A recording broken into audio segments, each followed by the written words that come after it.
suppose that a is bigger than 0. And you tell me what does, so I'm going to add a number bigger than 0 to the output of a function. What does that do to a function?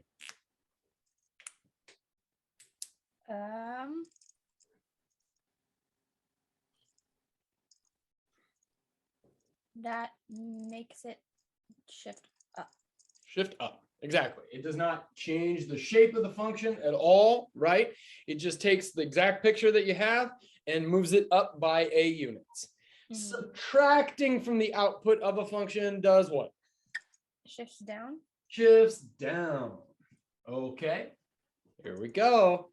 Adding to the input of a function does what? Shifts it left. Left, yes. So you're telling me that it's the opposite of when you add to the output, it does one thing in the output direction. And when you add to the input, it does the opposite thing in the input direction. Because remember, inputs, we're talking about the x-axis or the horizontal axis, and outputs are the vertical axis. So adding to the output shifts up in the output direction, but adding to the input does the opposite in the input direction.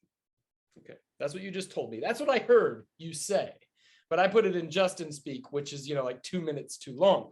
So what happens when I subtract a positive number from the input of a function? What does it do to the function? Shifts it right. It shifts it right, which is the opposite. Okay, cool. Now let's suppose that b is a number that's bigger than 1. What happens when I multiply the output of a function by b?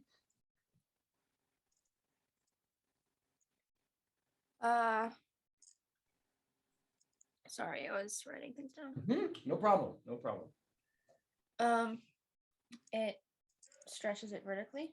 Stretches it vertically. It stretches it in the output direction, right? There's this nice, nifty little, parallel here. You mess with the output, it messes with things in the output direction, right?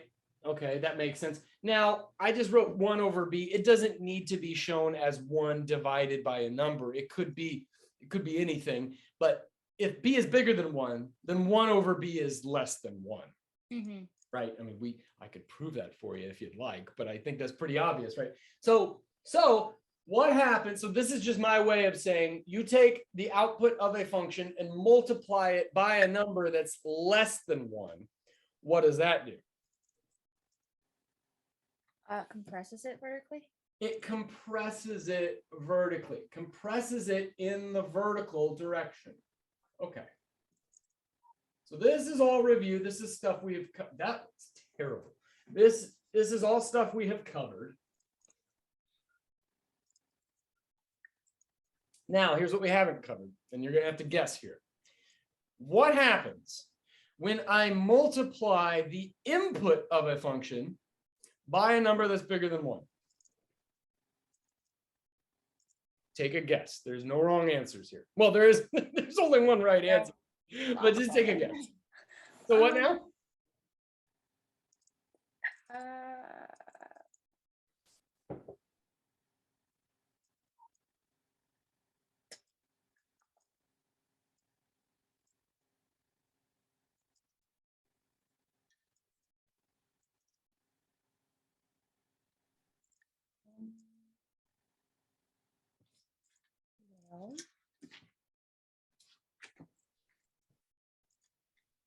So let me walk you through. Let me just ask this. Will it be a shift or a stretch? Or do you think it might be a shift or a stretch?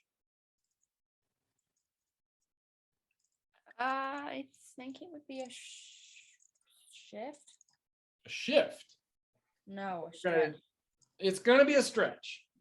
And like, and right now I'm really, the only thing I'm using is analogy here. I'm just thinking, well, adding and subtracting just took the picture and moved it. And in this case, multiplying stretched it. So I'm just going to guess it's a stretch. Like, again, I'm not like grading you on this or anything like that. My guess is that it's going to be a stretch. Now, multiplying the and in which direction do you think this is going to be?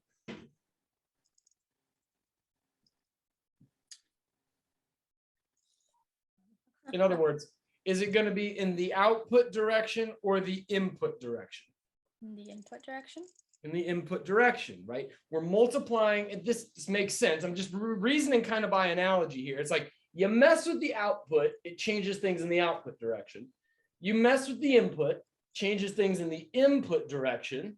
Ditto over here, we mess with the output, it changes things in the output direction. And so if we mess with the input, I imagine it's going to mess with things in the input direction. And really, I'm just reasoning by analogy here that it's a stretch or compression or whatever, however you want to put it. It's going to do something like this simply by analogy. Like, well, multiplying does a stretch. And so maybe multiplying does a stretch. So something's happening. Let's think about this. Multiplying the output stretched basically the output axis, right? And that kind of makes sense when you think about it. Like if your output was, say, at 3, and then you take that output and multiply it by 2, well, it should move it up. It should stretch up, right? And so what do you think would happen if we multiply the input? What's that going to do? Stretch it out. You would think that it would stretch it, right? Because we're multiplying the input by a number that's bigger than 1. And so you expect, well, multiplying the input's going to change the input direction somehow. And if we're multiplying by a number that's bigger than 1, it should stretch it. And you would be wrong. It's actually a compression in the horizontal direction. We are going to go, this is, yeah, right? But the nice thing about this, though, is, remember earlier, it was exactly the opposite, right? We add a number to the output and it moves it up, but you add a number to the input, it moves in the opposite direction. It moves it towards the negatives. You subtract from the output, that moves the graph down towards the negatives, but you subtract from the input, it does the opposite. It moves towards the positives. The same thing happens here. Okay, when we multiply the output of a function by a number bigger than 1, it stretches the outputs. You multiply by a number less than 1, multiply those outputs, it compresses the outputs. And it's exactly the opposite when you mess with the inputs. You multiply the input by a number bigger than 1, and it compresses it in. You multiply it by a number that's less than 1, and it stretches it out in the input direction. So this is one way of organizing this information right here, right? And if we really wanted to, we could say, okay, we could group this off by saying, like, this stuff right here, this is what happens when I modify my outputs. Or you could think about that as your Y values, by what happens when you modify Y values. This is what happens when you modify your inputs. Or you modify your X values. And when you do things to the inputs, they're opposite of what happens when you do things to the outputs. Again, like, and these are also grouped off on the left and the right by addition, right? This is what happens when we add something. Add or subtract means the same thing. This is what happens over here, this column is what happens when you multiply a function, either its input or its output. And so, okay, this is a nice picture to have. If you could kind of pull this out of your head, that's nice. If you work that way, I like pictures more often than anything else. And I have a picture in my head of these kind of two scenarios, and we're going to see that in Desmos later on. It's really the picture that exists in my head when I do this kind of thing. But anyway, this is one way of organizing it. You like tables and stuff? This is a good way of doing it. I love tables. I like tables too. I prefer, when it comes to graphing stuff, I prefer a picture. But so yes, Kayla. All right. So how, this is yet another tool for you to put in the toolbox. So can I get rid of this stuff? Yeah. Okay. Now, here's the thing. That, at least to me, like when you said, well, when you multiply the input by a number bigger than 1, it should stretch it out. That makes perfect sense. Like it should, right? You're taking that point, multiplying it by a big number, shouldn't it move it further out? How could it be the opposite? That doesn't make sense to me. And I'm not just saying that, like it really doesn't make much sense. So we got to investigate this and see why this is the rule or why this is the case. So what we're going to do is take a function that we can wrap our heads around pretty easily. And I want to try to give myself enough room for this. I hope this all works out. Give me a second. We're going to do this. The function we are going to draw. I want this to come in. Like that. There we go. That's going to look good. Go figure, it's a parabola. This parabola is f of x equals x squared minus 4. So basically, we took the parabola x squared, which lives right here. It's here at the origin. And that's where its vertex is. And we just grabbed it and brought it down 4 units. And so it should go right here at -4. Where does it go through the x-axis? You should be able to figure this out. What are these intercepts right here? Am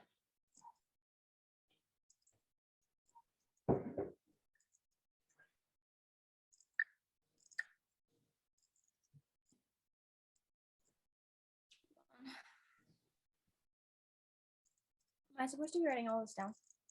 It would be a good idea.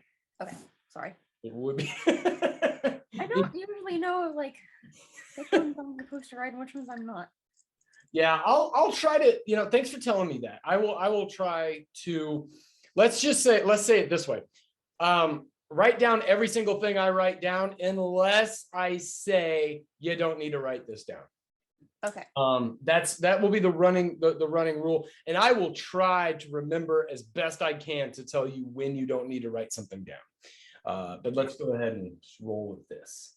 So you figure out where this thing goes through the x-axis. Okay. That's sick. Mm-hmm.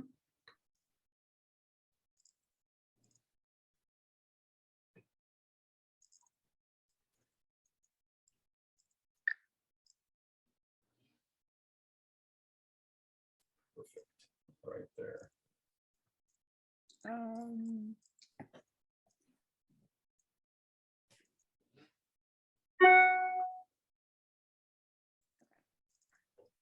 So that's 0. This is 4. So 2 and positive. Positive -2. I think so. Let me see. Hold up. I saw this look ugly. There we go. Okay. So yeah, I think you said plus and minus 2, and I believe that's correct. I could, in order to check that, I could set this entire thing equal to 0 and solve, or I could plug them in. That's what I'm going to do. I'm going to say, okay, this says that when x is equal to 2, I plug in a 2 and I get 2 squared minus 4 is 4 minus 4. So the height, right, because that's what that represents, the height is 0. We're right here where y is equal to 0 on this level right here. For what we're about to talk about, I'm going to be thinking about this as a height. And I'm going to keep referring to the height of something. And all I mean is the output value. So when I'm at 2, I'm going to say it that way. When I'm at 2, right, meaning when I'm at the point 2, my height is 0. So that's one way we're going to talk about inputs and outputs. Being at 2, then my height is 0. Ditto down here at -2. When I'm at -2, my height is also 0. And I could see that by just plugging in a -2 and we get the exact same thing. And so, yes, all right, I like that. Now, what is my height when I am at 1? Another way of saying that is when my input is 1, what is my output? -3. -3, right? Because I plug in a 1. It says take 1, square it, -4. 1 minus 4 is indeed -3. Okay. Ditto with -1. I'll spare us that. So there's that. Let's do one more. What is my height when I'm at 3?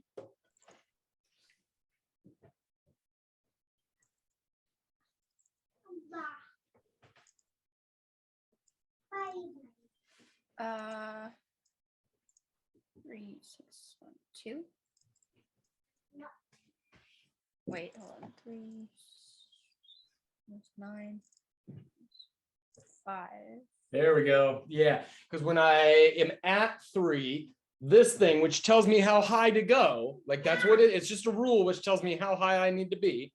It says when you're at 3, you take that, you square it, you get 9 minus 4 is +5. Okay, so when I'm at 3, my height is, I'm going to try to make this look good. We're up here at 5.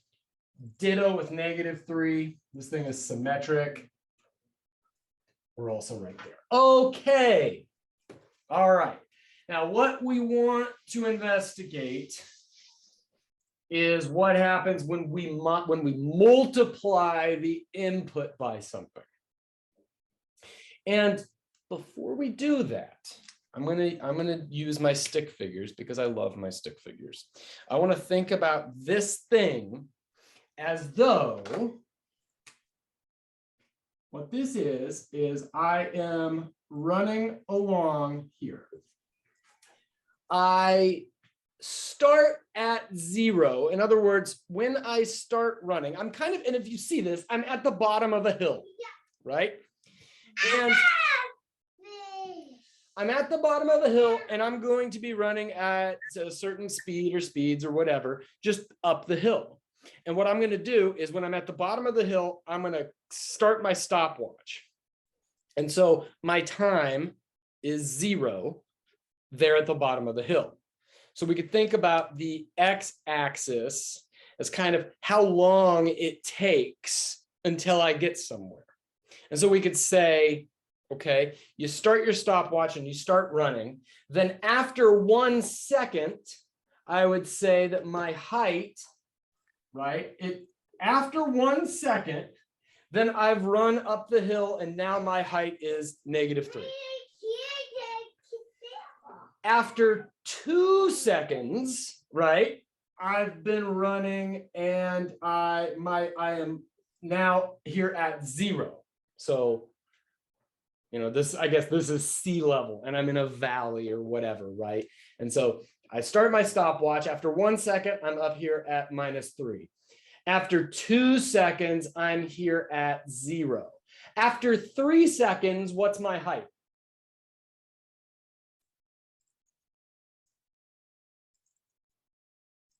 1. Oh. Oh dear. 5. 5. So I'm not running at a constant speed. if this were a line, I would be running at a constant speed. It seems like I'm speeding up, but that's not really the point here, right? We're just trying to say, and we're just thinking about, okay, as time goes on, it used to take me, for whatever reason, I've been running for 1 second, and after 1 second has gone by, I have moved up here to -3. Okay.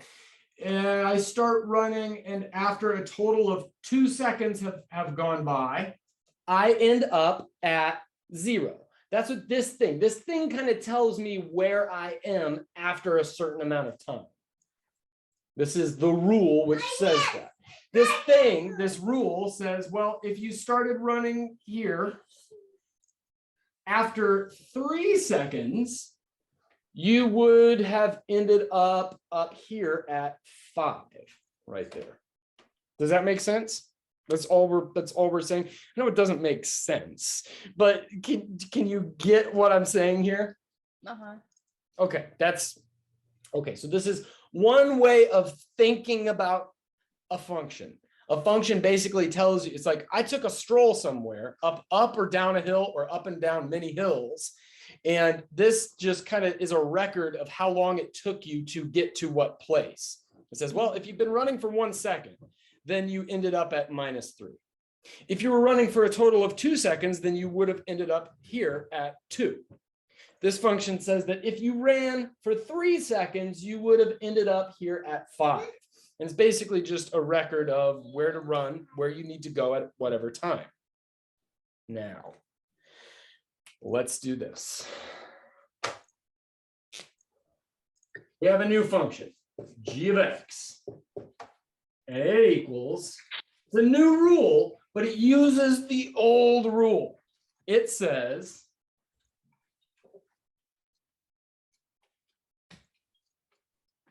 that your height, right? Because that's what this is. This is the y value, or the output value. This is your new height. And it says, in order to find that new height, what you do is you just take 2 and multiply it by the old input. Or rather, you take 2, multiply by the time you've been running, and that's your new height. You can see this is where we've been going, right? That we're trying to figure out why it should be a compression and not a stretch, because I said it should be a compression, which is weird and backwards. But let's figure out why that's the case. So we've set up this stupid idea of running, and there's some kind of demigod out there that tells me how high I will be after a certain amount of time running. And we're going to play that exact same rule. We're going to use the exact same rule. The only difference is that we're going to multiply the input first. Okay. Well, what happens when I've been running now for 1 second? Where are you? You disappeared. There you are. Okay. It's all right. So now this is a new rule, right? And what I'm going to do, I'm going to erase my little blue, my little blue stick figures, because we're going to imagine, okay, there's a new rule which tells me where to go after a certain amount of time. Since I'm writing that rule in red, let's imagine that I'm red right here. What happens when I'm at 0? Where do I end up? What does this tell me to do? In other words, I'm saying, what is g of 0? Holy cow. Okay.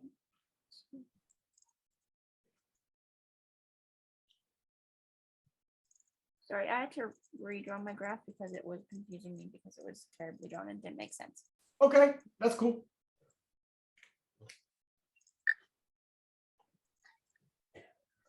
So that, okay.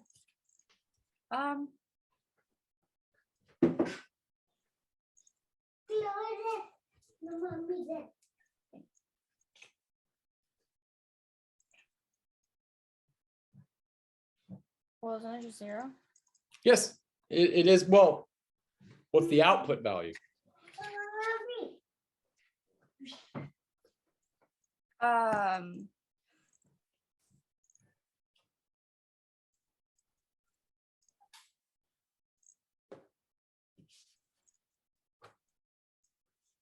-4.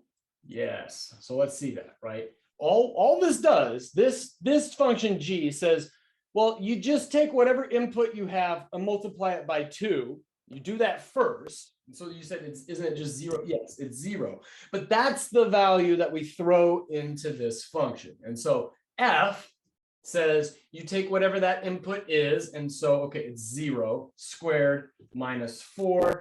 0 minus 4 is minus 4. So when we start our stopwatch, we haven't moved. We're at the same point that f told us to go to.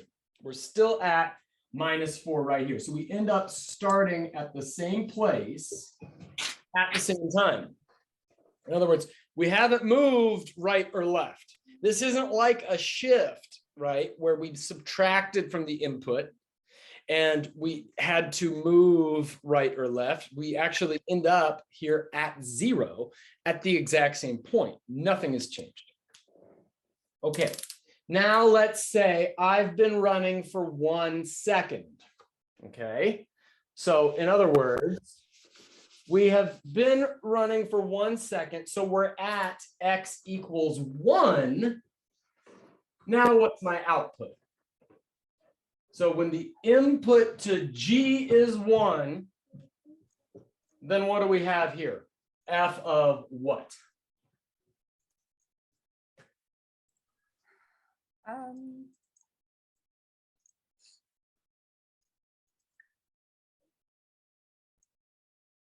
Zero.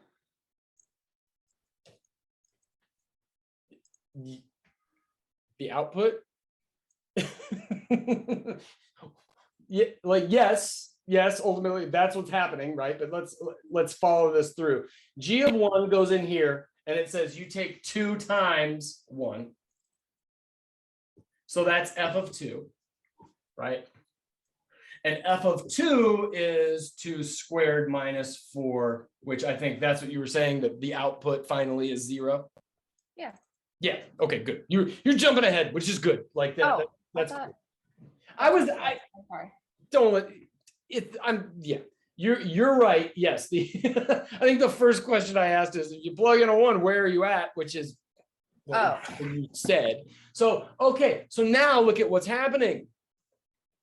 It used to take us 2 full seconds to get up here to 2, but now I've only been running for 1 second and we're already here. We've already moved up here to 0, right? And so after 1 second, now I'm up here at 1. After 2 seconds, where does G tell me to go? After I've been running for 2 seconds, so in other words, when my input value is 2, what is my output value?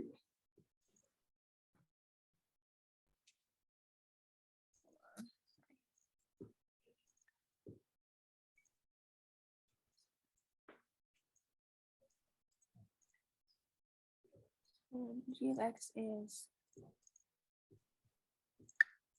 what?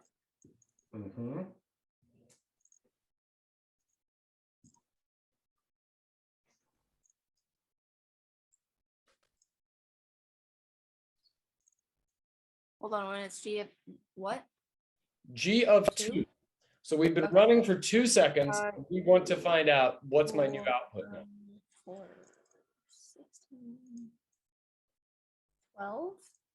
12. That's what I got.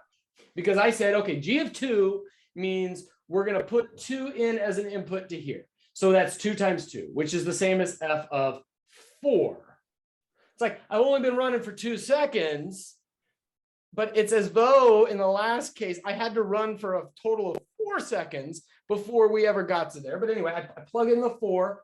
I get 4 squared is 16 minus 4 is 12. And so by 2 seconds, I'm already up here at 12. I'm way out of the picture. I'm not even on there anymore. And we can connect all these dots. Oh, that was terrible. So I'm going to go ahead and get rid of the stick figure down here at 0, and we're going to do this. That was that right. That should be there. Give me a second.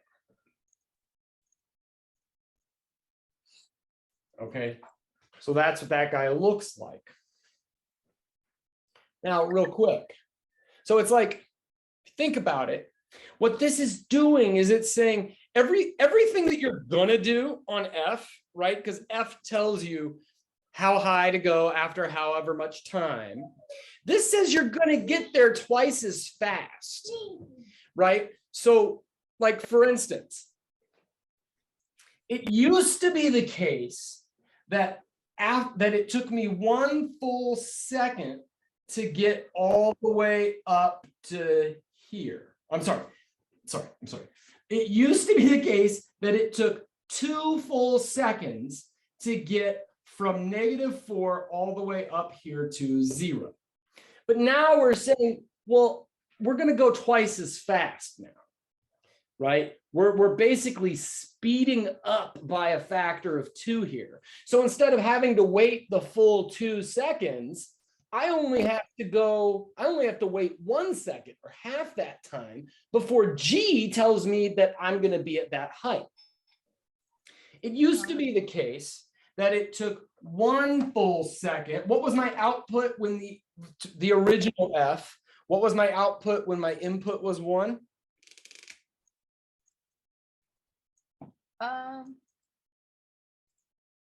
3. No, hold on. Input 1 minus 3. -3, right? So it used to be the case that with old F, it took me 1 second and then I went up to -3. But now I don't need to wait that long.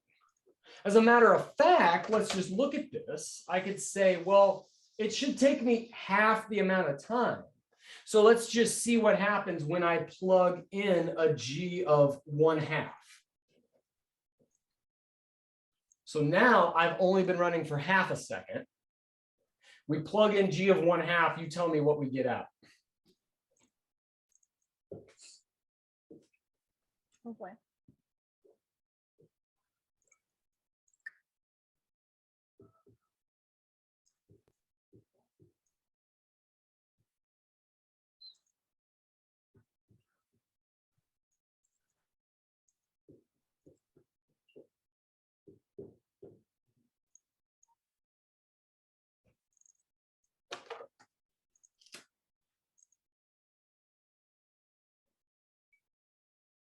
Isn't it just -3?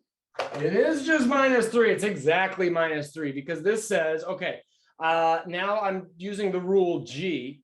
And after I've been running for 1/2 of a second, it says, well, take whatever time that has been, multiply it by 2. So I do that. I multiply 2 by 1/2 and I get 1, which says, okay, now just take 1 and plug it into F. Okay, so I do that. 1 squared minus 4. 1 is 1. So 1 squared minus 1 minus 4 is 1 minus 4 minus 3. And so I'm right here again, right? We've taken, it used to take 1 second to get out to here, but now we've halved that time, basically. We said, you're going to get there twice as fast. So you only have to run for half a second before you get there, right? And you see that this has been shrunk by a factor of 2, right? Instead of this distance from here to here being 1, we take it and exactly half it. Used to be the case that it took 2 seconds to get to here, but now we only have to wait half of that time before we get there because we've sped up by 2. So this takes it and shrinks it in by a factor of 2. In fact, it takes half of, what's half of 2? 1. 1. So it takes that distance and halves it right there. If we were up here at 3, so now I'm wondering, if that's the case, right, it takes half the amount of time. In other words, it should take any point right here and shift it down by 1/2. If this distance to this point is 3, right, we're 3 away from the y-axis here, right, because my x input is 3 right here. What's half of 3?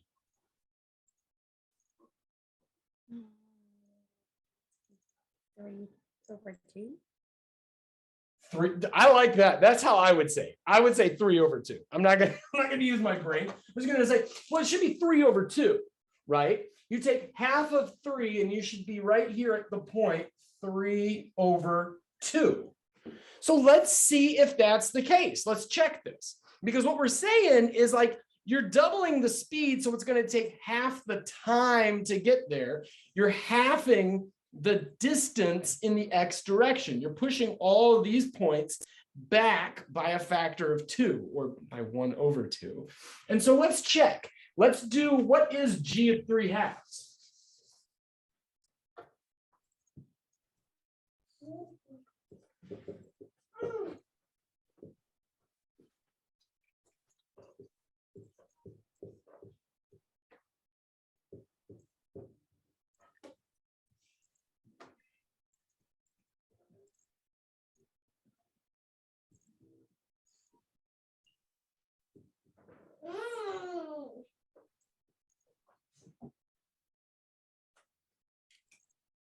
Five.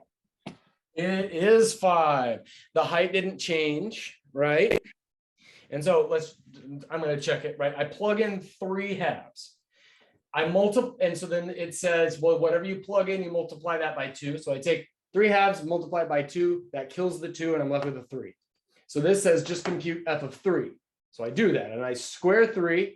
I get 9 minus 4 is 5. And so it took me half of the time, right? My new rule for height says, okay, you've been running for 3/2 of a second or 3/2 seconds, whatever. And this rule says, well, then I'm going to send you up here to 5. That happens to be half the old time that it took to get there. And that's because G is the rule which says, well, you're speeding up here. It doesn't take as much input to go as far in the x direction. So this is why we're getting a compression, right? It's backwards, and it's also weird, right? Like when you subtract from the input, it shifts it to the right, which is weird, but the reason is because we're jacking with the inputs before they ever go into the function, right? We're manipulating it. And by doing 2x, we're just saying, well, you're only going to have to run for a half a second before we're going to multiply it by 2. And it's as though you've been running for 2. And so all of these points end up, oh me, oh my, oh me, oh my, what a lot of funny things go by. All of these points get shifted inward this way. And if you believe it, they also get shifted inward in the opposite direction too. You could play with that if you don't believe it, but it's the same kind of thing, right? Like it used to be the case that I had to run backwards for 2 seconds until I got up to here. But now I just need to plug in a -1 and it'll tell me that I'm at the same place. And so this is kind of what's going on here. All of these points also get shifted in by a factor of 2, or you could think about it as multiplying them by 1/2. But again, it's the opposite of what you'd expect when you mess with the inputs. So this is the reason why you won't need to, I'm not going to ask you to explain this, but if you're having trouble. Oh, you want an orange? Give me just a second. Let me get this guy an orange. So if you really don't believe it, it's good to have this kind of picture in your head, or to be able to reason this out. And it's like, well, yeah, if you've multiplied the input by something, then you don't need as much bang for your buck. It used to be that you'd have to plug in a 3 in order to get up to 5, right?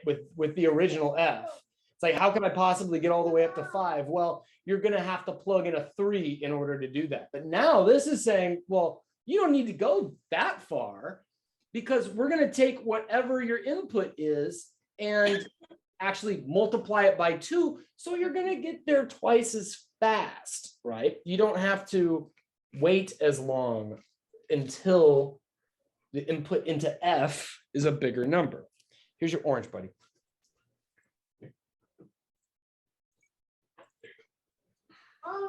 Orange. So does that kind of make some sense? Yeah.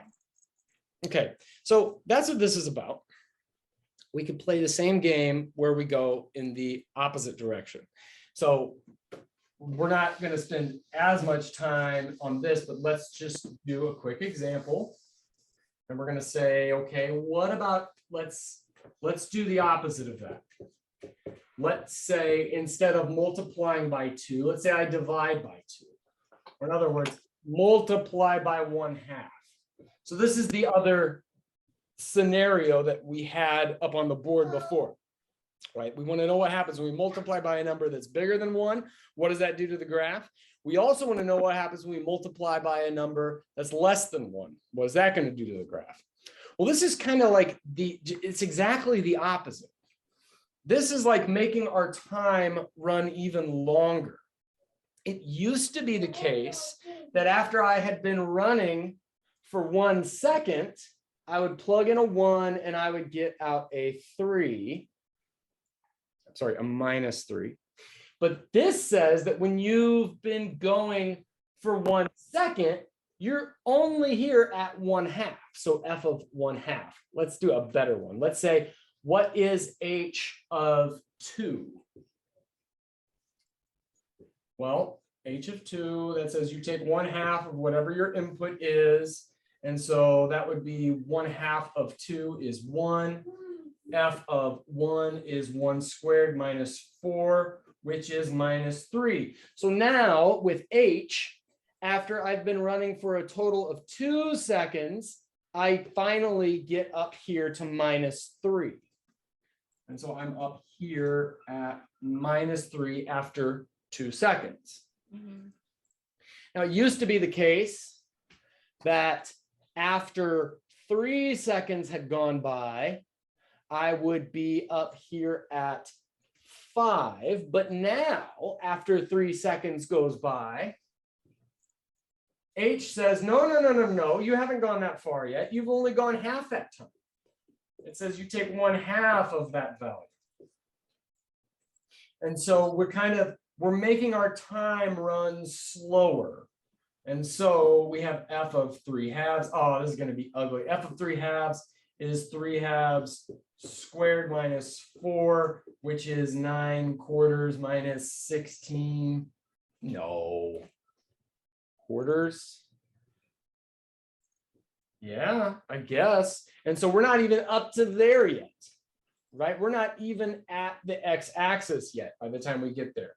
We're at minus 5/4. Is that right? 16 and 9, no, 7/4, minus 7/4. Who cares? We're down here somewhere. Let's think about it this way. So I'm going to erase this because this was a bad example. Shouldn't have done that one. Let's say, well, how long is it going to take me until I finally get up to the x-axis?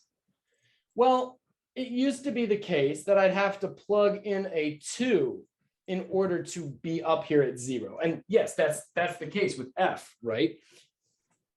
Because we saw f of 2, if you're running to the right, that's the first time that you finally end up at the x-axis, or in other words, that your output is 0.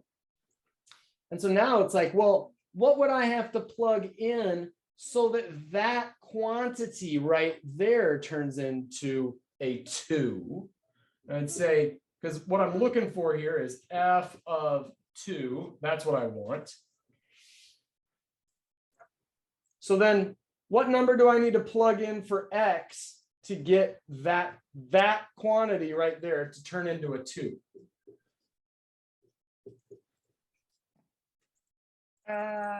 4. 4, right? And so here, h of 4 says you take f and you go 1/2 times 4 right there.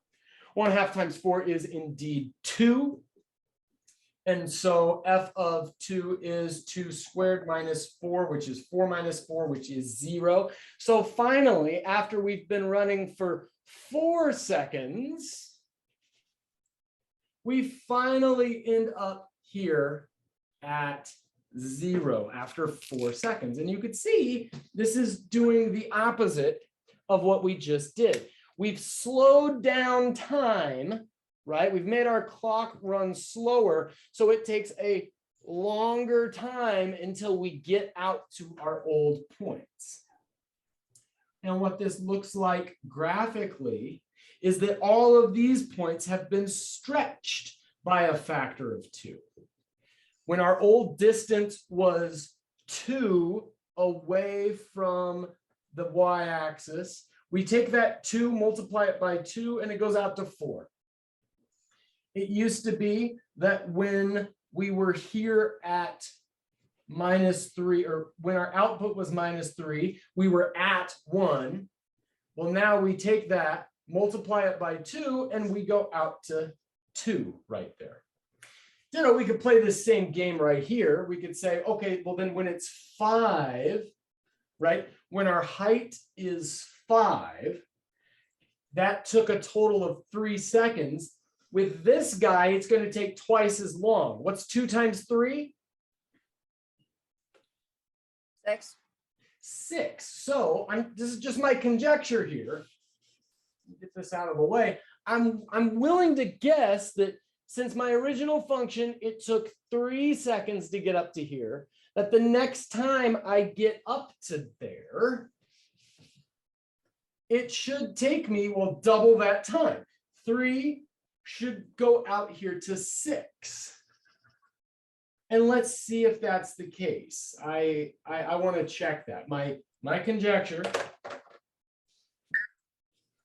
is that with this blue function, h, it's going to take me a total of 6 seconds until I get to 5. So let's just check it. Let's plug in h of 6 and see what happens. What is h of 6? And I will put f back up here on the board.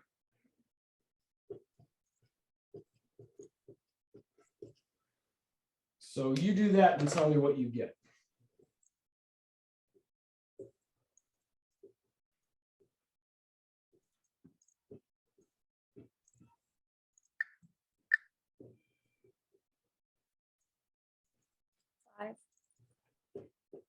I think that's what I'm going to get. Let me see. That's what I got. Okay, so what I did is I said, okay, h says to do this. Okay, so when I plug in a 6, when my x value is 6, then that means I take 6 and multiply it by 1/2 first. So I do that. 6 1/2 is 3. Okay, f of 3, then that's finally what goes into here. Plug in f of 3, and I get 3 squared minus 4. Okay, 3 squared is 9, 9 minus 4 is 5. And indeed, yes, okay, when we are here, we have just, this had the effect of taking that distance from the y-axis, or the input distance, and multiplying it by 2. Because we were at 3, double 3, you get 6. And that's pretty consistent. I'm starting to believe this. I'm starting to believe that it's opposite. Are you starting to believe that it's the opposite, that it stretches it? Yeah. Yeah, it kind of makes sense, kind of. I like to think about it in terms of running. Like, how long would it take me to run from here to here? Okay, well, then if this says now you're going slower, you're going to take that time that you have, and it's going to be going slower because we're going to be cutting it down. This is going to take me a longer time. In other words, it will, in effect, stretch all of these points out that way. And that's what we're seeing. That's what it does. But it's opposite, right? So it's once we have, now that we have all of this, I think it's kind of easy to keep it in your head because you know with outputs, you just remember with outputs, it's obvious. When you multiply an output by a big number, it stretches it. Easy. You add a positive number to an output, it moves it up. That's the way that we think of things and the way that intuitively we grasp this. Then the only thing you have to remember is it's exactly the opposite way when you modify an input. And here's a pretty good, as far as I'm concerned, a pretty good justification of why that's the case. And we've checked a bunch of points and it seems to make sense. So let's go to Desmos. You ready to go to Desmos? Yeah. All right. So share screen, Desmos. Okay. Oh, would you turn off your camera, please? Yep. Okay. There we go. All righty. So this is exactly what we've been graphing. Here is x squared minus 4. And what we're doing right now, we're also plotting in green. We are plotting f of a times x. So we are modifying the input value. And so right now it's at 1. So there's one on top of the other. If I get rid of f, we see, I mean, if I get rid of the f of ax, we could see that they're one on top of another. Okay. So here's a question. I'm going to drag a to a bigger positive number. I'm going to drag it to 2. What's going to happen to the green graph?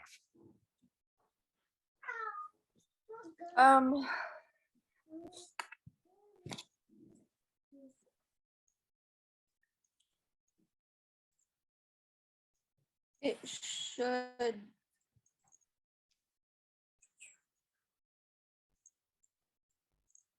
Hold on. Okay. Stretch. What direction should it move?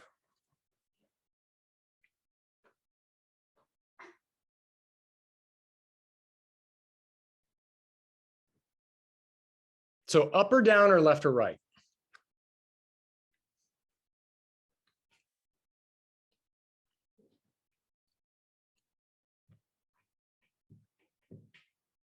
Well, or I guess wouldn't it compress? No, wait, that's the. Ugh. I know. I know. This is difficult. So let's just do it and see. So we're gonna move. We're gonna. No, I just don't know the words. Okay. So yes, it is going to compress it in. And when we go to 2, it will compress it by a factor of 2. And just this is the first thing we did. This was our g of x, right? It used to be the case that we had to wait 2 seconds to get up here. Now we only have to wait 1 second to get there. Used to be the case that it took 4 seconds to get to 12, but now we only have to wait 2 seconds. This distance has been cut in half. I think the horizontal distance has been cut in half. And so similarly, now what I'm going to do is drag it the other way. Okay, so when I drag it down to say 0.5 or 1/2, this is what we just did. It actually stretched it in the horizontal direction. And so it used to be the case that we would get, it took us 2 seconds to get up here to 0. Now it takes us a total of 4 seconds before we get there. It used to be that, where are we? Up at 12, right? I used to get to 12. It took me 4 seconds. Now it takes me a total of 8 seconds. Exactly doubles the time because we are halving the input. We're making it move slower. Now here's something to notice. Here's something that we really want to pay attention to. Okay, so first, let's do this. B times f of x. Okay, So when I multiply the output of a function, it stretches it in the vertical direction, and it stretches it both up and down. In other words, it stretches it away from the origin, right? And so we were down here at, it goes through the y-axis at -4. But then when you multiply that by, say, 2, it says, well, we're going to stretch it down to 8, down to -8, because you're taking the output value and stretching it. And look at the points that don't move. These zeros here at -2 and +2, they didn't move. And they're never going to move as long as you're multiplying the outputs by something. Because if the output is 0, it doesn't matter if what you're multiplying it by, it stays at 0. Whether it's a stretch or a compression, right? It's going to, those are going to stay. On the other hand, when we multiply the inputs, those values do change, right? The zeros do change because, well, it takes longer to do. I mean, we're modifying the horizontal axis, but look at that. The vertical axis, the vertex didn't change at all, right? That vertex stays in place right there.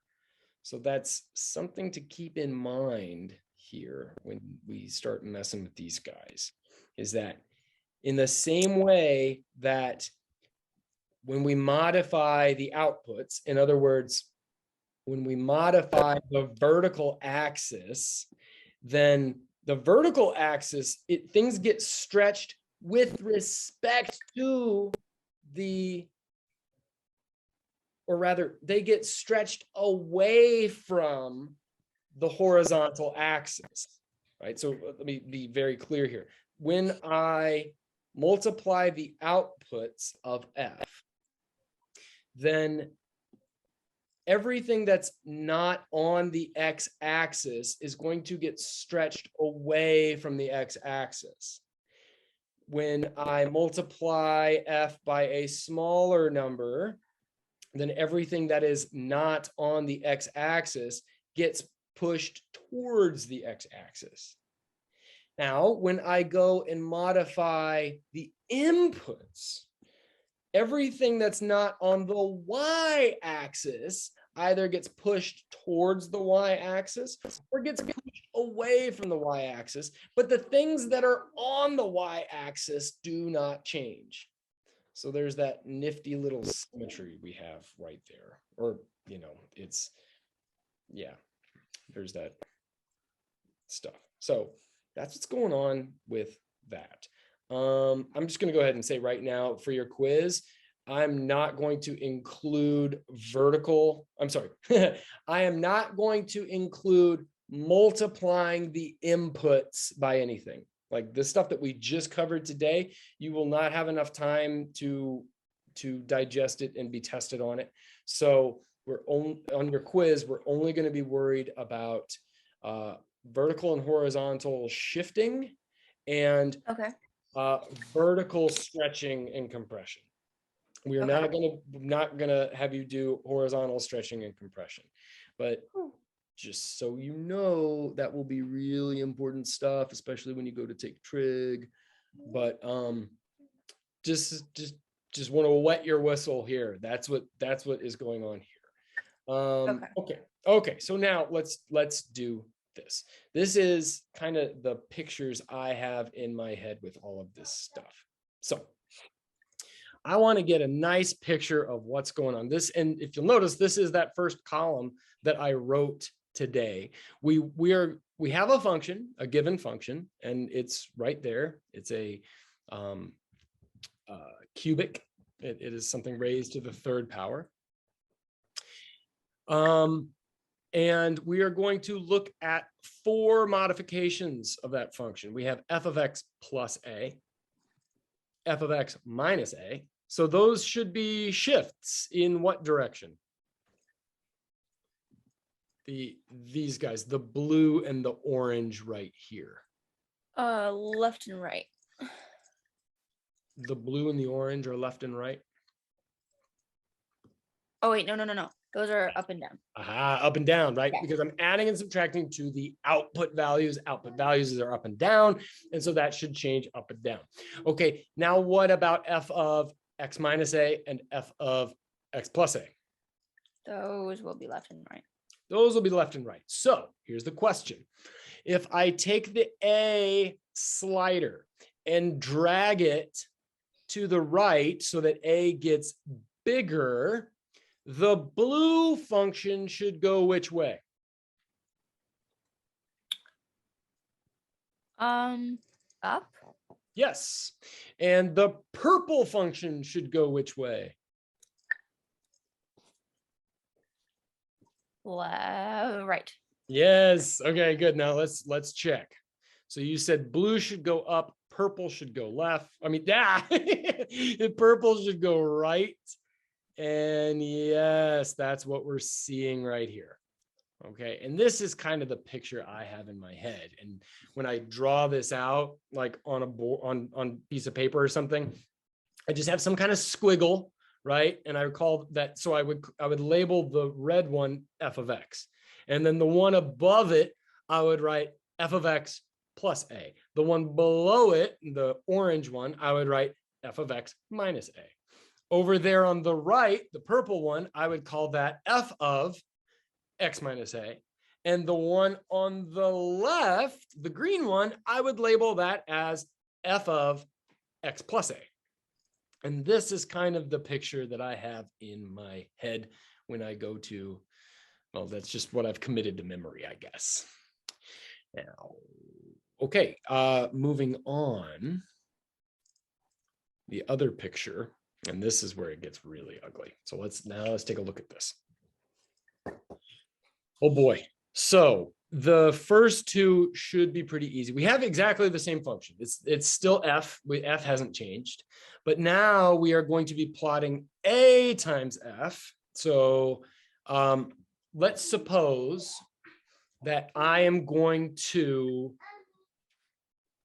that guy. So, and actually we'll do this one at a time, because if we watch all of these at the same time, it's going to make your head explode. Trust me on this. I looked at it earlier. It made my head explode. So a times f of x. Now, if I drag that slider to the right and make a number bigger than 1, what should happen?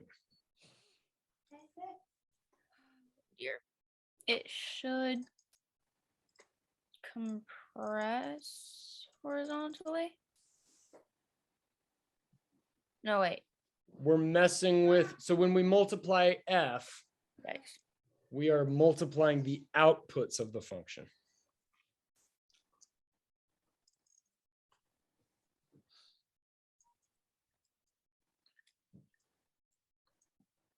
So then it would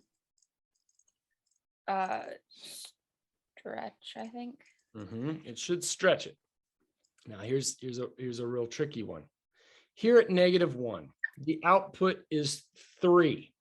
Okay, so if I stretched a up to 2, what would my new output be here at -1? I mean, yes, at -1 comma 3. If I then took that and multiplied it by 2, what should that do to that point?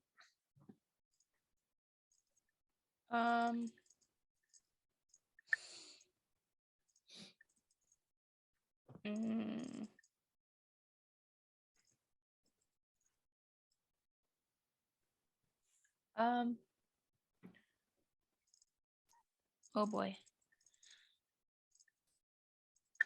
Would it shift it? So here's how you should reason this through. First off, are we modifying the inputs or the outputs? The inputs? Wait a second. The blue function, a times f of x. Oh, right. That's the outputs. That's the outputs. So now we figured that we're modifying the outputs. I'm going to be multiplying it by I'm going to be multiplying those outputs by 2. So is that going to compress or stretch them? And in what direction? That is going to stretch them vertically. Vertically, good. And if indeed that number is 2 that I'm multiplying it by, this height of 3 should go to what?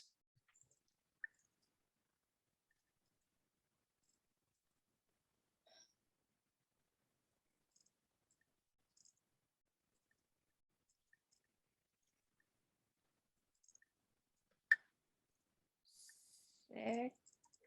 Yes, yes, it should go up to 6, because if the height is 3, and I say, okay, now you're going to take that height, f of x, and you're going to then multiply it by 2, well, 3 times 2 is 6. So it should jump up to 6. Here, my height is 1. If I multiply it by 2, what should it go to? 2. It should go to 2. Here, my height is 0. If I multiply it by 2, what should it go to? 0. It should stay at 0. Here, my height is -1. If I multiply it by 2, it should go to what? 1. No, hold on. Wait. Negative. So negative 2. -2. There we go. The last one we really care about is this one. Its height is 0.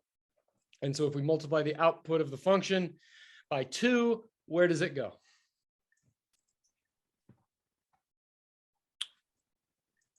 Oh boy.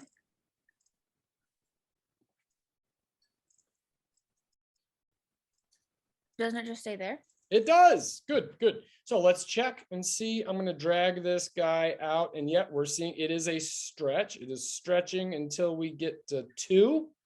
And yes, what this did, it took the point that was at -1, 3. And it says we're going to take that output value, 3, and stretch it up by a factor of 2 to 6. It took this point that was at 1 and said we're going to take that, multiply that output by 2, and it jumps up to 2. The points that were at 0 did not change at all. They're still here at 0. And the point that was at -1 got dropped down to -2. Okay, so here we go. Those are, and this is what I'm going to put on your quiz, is something like this, where we're going to have a few interesting points. They will be labeled for you. I'm going to say there's a point right here, and I'm going to tell you it's at -1 and 3. There's a point here at 0 and 1. There's a point here at 1, etc. And then tell you, okay, that's F. What happens when I do? Now we're going to look at 1 over A. Now, I could have also done this by dragging, just looking at the original one and dragging it down to 0.5, because what we're going to do is take A again and drag it up to 2. So in effect, we're going to be taking the outputs of this function and multiplying them by 1/2. So when I do that, what's going to happen to the point at -1, 3? Where is he going to end up after being multiplied by 1/2?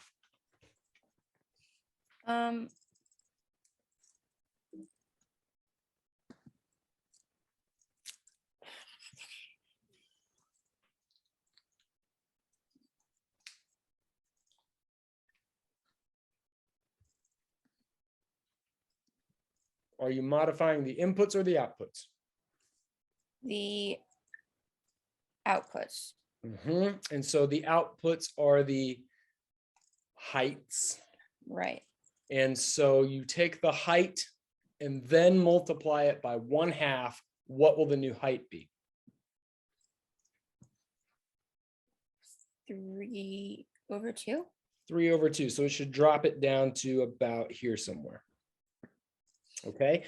Here our height is 1. If we multiply that by 1/2, where does that bad boy go?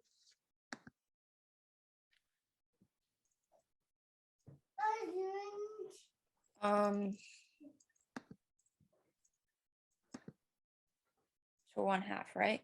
Down to 1/2. Yep. And the point at -1 goes to what? -1/2. -1/2. So it should, and again, this is what we said before, right?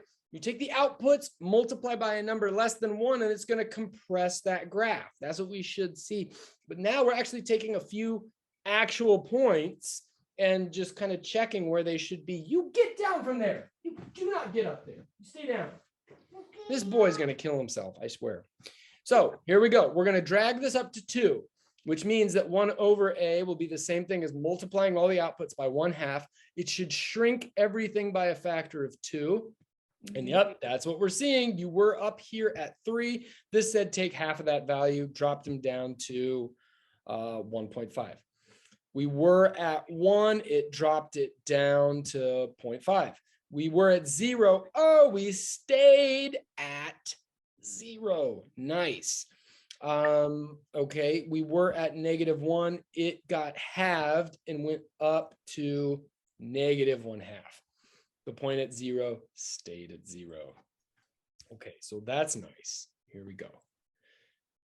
Okay, now this is where it's going to get tricky. So think about this, right? Now, remember the reasoning behind it. It was like, well, wait a minute. I'm multiplying outputs. So that's either going to be a stretch or a compression. Anything that's on the x-axis is not going to move, right? Like that's pretty clear what we're doing. This is the exact same thing, only we're swapping the axes and it just goes in the opposite direction. Now, when we multiply by a big number, it squeezes everything in. When we multiply by a number less than 1, it pushes everything out. And so it's really the same game. And so, oh, and before, the stuff on the y-axis the stuff on the x-axis didn't change because its height was 0. And when you multiply 0 times something, it doesn't move. And so now everything's just kind of reversed. It's now when our inputs are 0, well, that's not going to change because when my x value is 0, I don't care what you multiply it by, that x value is still going to be 0. So the stuff on the y-axis should not change this time, but all of the other points should either get closer to or farther away from the y-axis. And so, okay, we are going to take the input and multiply it by 2. Is that going to shift everything out away? Is it going to stretch away from the y-axis or compress towards the y-axis? It should compress towards the y-axis. It should compress towards the y-axis. Good. And so here's my point right there. It's at -1, 3. And if I then multiply the input by +2, you just told me that's going to do what? It's going to move it which direction? Towards the y-axis. Towards the y-axis. And it will move by how much?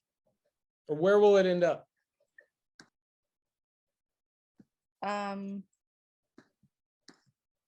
Well, it should end up like 1/2.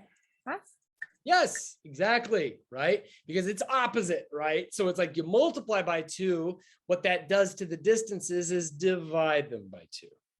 And so that point right there, should its height change at all? No. No, it should just take that point and move him to the right or towards the y-axis by, well, half of that distance, which would be 1/2, which is exactly what you said. Okay, what about this guy down here, this minimum? We call that a local minimum, by the way, but it's a minimum. We are multiplying the inputs. So you already told me this is a compression towards the y-axis. And so the heights are not going to change. And if we are multiplying by 2, that's going to put this new point where?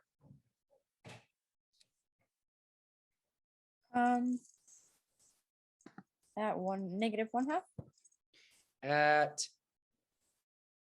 wait, say what? Where is it? Isn't it?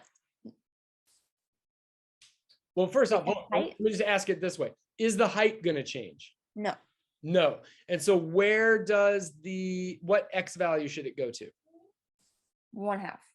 Yes, 1/2. And so it's going to move towards the Y axis. It's going to half that distance to bring it to 1/2. Now here's a hard one. This guy, ooh, that's not, oh yeah, that's not nice. I don't want to use that. I could imagine where it's going to go. Is this point that's right here on the X axis, where is it going to go? Just what direction is it going to move? In. It's going to move in towards the Y axis. And that distance should be chopped in what? Half. Half. There you go. Okay. So let's just check. Let's see what's happening here. So I'm going to drag this out to 2. And yes, that's exactly what just happened. The point that was up here at -1 is now over here at -1/2. The point that was at +1 got dropped down to 1/2.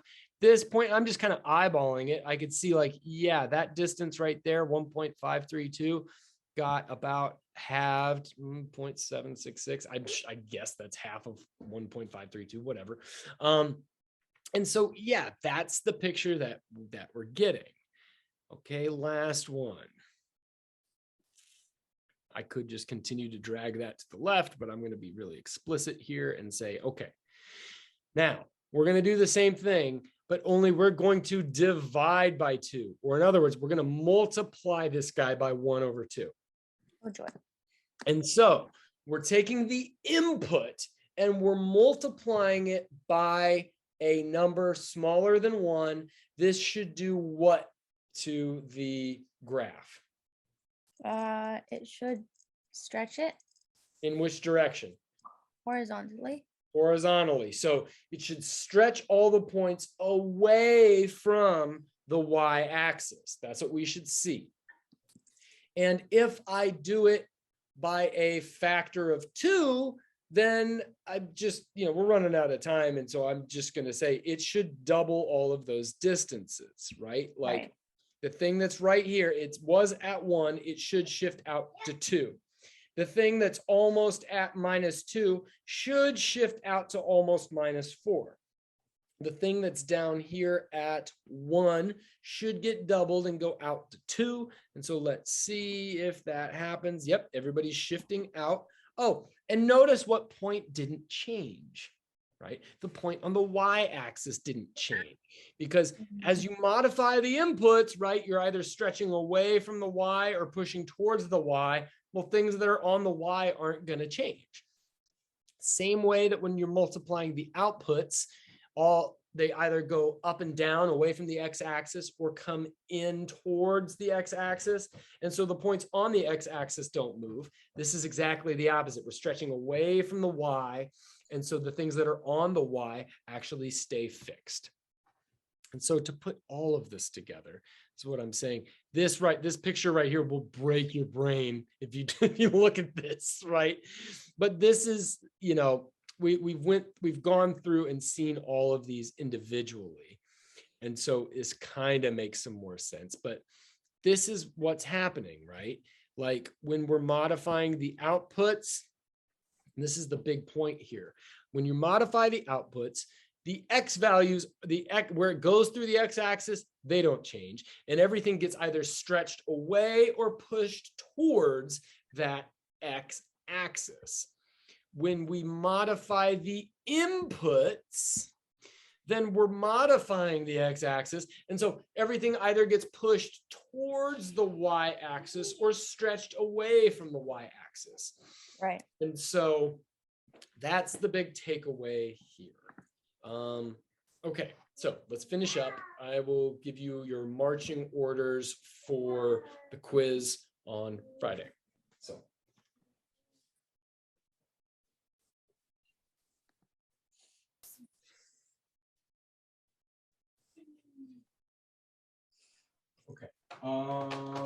So quiz Friday. You will be given ax squared plus bx plus c. You will be told, you will be given a function f of x equals that. You will be told to complete the square to write that in the form f of x equals a x plus or minus h squared plus or minus k. You will be told to describe in words. This is exactly the homework 30, right? It's exactly the same thing. Describe the shifts, stretches, flips in words. You will be told to identify the zeros,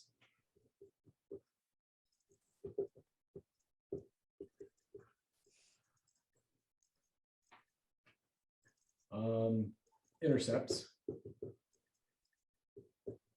That's both x and y intercepts, both on the y-axis and on the x-axis.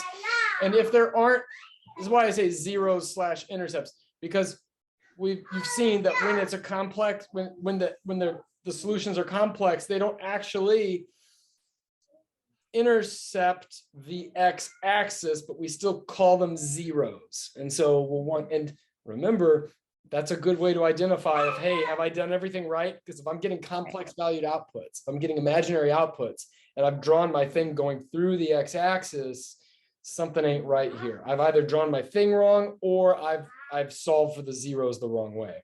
So that's a really nice way of doing that. Finally, you will be told to graph this guy, labeling all of the above, including vertex.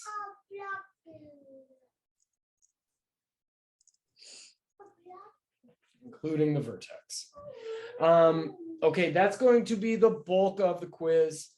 I will probably, definitely one, maybe two functions where I draw something out and kind of like just what we did, right? I'll give you a few interesting points like this. I'll tell you where they are. And I will say, this is f of x.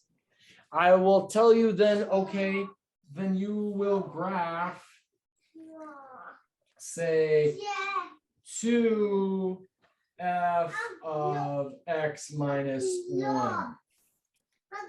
And so then you would know, okay, you work from the inside out, you shift first, then you stretch. So you should be able to take each of those points, shift it 1 unit to the right, because that's what that says to do, and then stretch it by 2. That point wouldn't change. All of those points would change. On this, right? Like this should be should be pretty good. I won't make it too hard. You do not need to worry about, again, multiplication in the inside. Okay. But you could easily see something like this. This is not too hard, because all this says is, well, hold up. If I'm going to do this, I got to do this part first. So I'm going to shift everybody 1 unit right. I'm going to then stretch everybody by 2. And so everybody up here gets stretched up. Everybody down here gets stretched down. Points that are on the x-axis stay put. And then I'm finally going to shift everybody down by 3. And it would probably be good when you do this, to go ahead and draw 3 of them in. Let's just do it. Okay, so I'm going to get rid of this stuff, because that's all just that stuff. So if I give you this, we'll do an actual example. I'll try to make this as quick as I can. So say I give you this function, plug in a 2, you get out a 1. This is at 0, 2. This is at -1, 3. That's up at 3. Sorry, that's ugly. And this is at -2. And if I say, okay, take that and graph 2f of x minus 1 minus 3. What I would suggest, you don't have to do this. If you just want to do it all in one fell swoop and just graph the final thing, go for it. What I would do is say, well, hold up. If this is f, let's just do this step by step. I could say, all right, the first thing I need to do is shift this guy over by 1. So I'm just going to graph f of x minus 1. If I do that, that's going to take this whole picture and shift it 1 unit to the right, because minus 1 should shift everybody right. So this 2 comes over here to minus 1. It looks like that. This thing that was at minus 1 and up at 3 then gets shifted over 1 unit up to 3. It comes back down and goes through here at 2, but now that's been shifted over 1 unit, so there's 1 right there. The thing that was at 1 or 2, 1 got shifted over 1 unit, so he's now at 3, 1, and there you go. And so there's that guy right there. Goes down through like that. And if it looks that ugly, that's cool, whatever, doesn't matter. So I say, okay, that's that first part. I got that part right there. Now I'm just going to take that picture and multiply it by 2. And so this guy here at minus 1 has not changed. The 3 got shot up. Sorry, this is what I'm graphing right now. The 3 got shot up to 6. So there's that. The thing that was at 2 is now at 4. Okay. The thing that was at 1 and 3 is now at 2 times 1. So at 2 and 3. And so that's the picture right there. Finally, we're just taking this picture, subtracting off 3. And so my final bit is going to be, okay, 6 gets dropped down to 3. 4 gets dropped down to 1. 2 gets dropped down to -1, right? 2 minus 3 is -1. Yep, -1. There's no way to tell where that guy is. I've not given you enough information to tell where that guy, well, I mean, you could call it -1, -3 if you want. That's cool. -3. In fact, yeah, we can track every one of the given points at the beginning, so we'll just go ahead and do that. There's no way to track where it ended up after that. There's no way to track where this goes through because I didn't give you any information.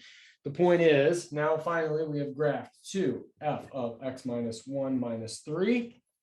That's what it looks like. We don't have enough information to do any of those. We only have enough information to tell you where the original 4 points went, because I didn't give you a formula or anything like that. This is just a shape and some interesting points.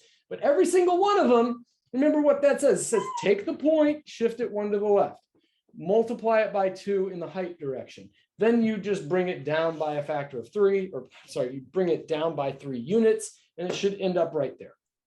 If you want, you could just do that with each one of these points to get to here. I think it's much safer to do these transformations one at a time so that you end up with this. And when you get into trig, this is absolutely what you're going to want to do. You want to be really good at that. And so whatever.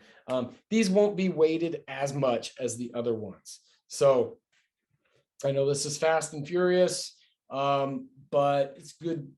It should not be too bad. Do you feel okay with doing something like this? Yes. Yeah, I mean, and again, I'll be lenient, you know, and it's not going to be wicked hard or anything, but everything we've talked about, it should be pretty, I mean, as long as you remember, this is a shift either right or left. This is a stretch up and down. This is a shift up and down. You should be able to get this. And I don't care how good like, look at that. That's what I expect. Look at how terrible that's drawn compared to that. I'm not looking for anything, just we're bringing the points along with us and moving wherever. Okay. So, cool.